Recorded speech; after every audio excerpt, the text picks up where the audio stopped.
Good morning, everyone. Don't you just love watching films when the bad guy turns out to be good?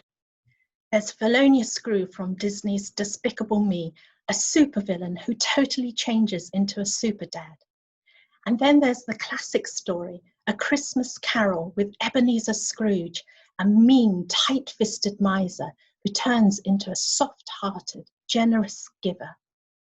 They're such great stories because both characters become new people beyond their wildest imagination.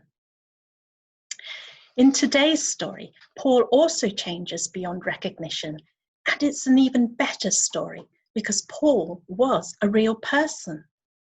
At first, he was a terrible person doing terrible things to stop people believing that Jesus was still alive. But all of that was about to change when he saw a brilliant, bright, blazing light. You can probably imagine that this was no ordinary light because it made Paul's knees tremble and his legs wobble. This kind of light was holy light, awesome and dazzling, far too wonderful for words, that it made Paul fall and realize that Jesus really was alive. Jesus really had risen from the dead, and Paul wondered why, of all people, would Jesus want to speak to him? He was so stunned, as if he had some kind of an electric shock, and in some ways he had, because his old life was about to fizzle out, and he was about to become someone completely new. But not quite yet. Because for 3 days, Paul was blind. He couldn't see. And yet it's as though, for the very first time, he could see clearer than ever before. I suppose it's like when we get what we call light bulb moments and we say, now I get it, when we realize something really important about life. Well, that's what happened to Paul. He realized how blind he had been, not just in those 3 days, but most of his life.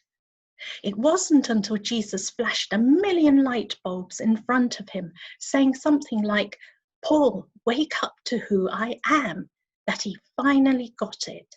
And from that moment on, he realized that Jesus is God. It's a fantastic story. Being a Christian is all about changing into someone completely new, leaving behind all that drags us down and all that leaves us feeling lifeless. But we can't do it on our own. We can only do this by spending time with Jesus, because only He can change us from the inside out.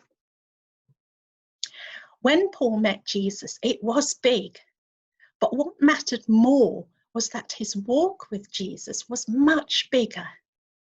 We might start off with baby steps to begin with, but when we call on Jesus, he helps us to take bigger and bolder steps until we're running the race to freedom.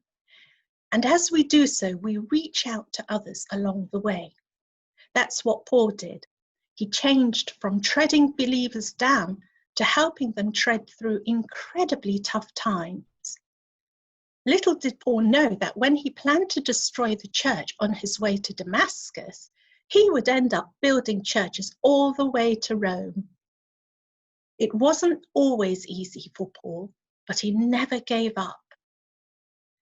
It also took him time to know what to say about Jesus to others. But when he got the hang of it, he couldn't stop. He loved Jesus so much that he ended up knowing Jesus better than he knew himself. Why? Because Paul was totally convinced that Jesus' story is the best story ever told. It's the only true story of a person who is risen from the dead and whose life never ends. It's the greatest story because it gives us hope, real hope, that death isn't the end.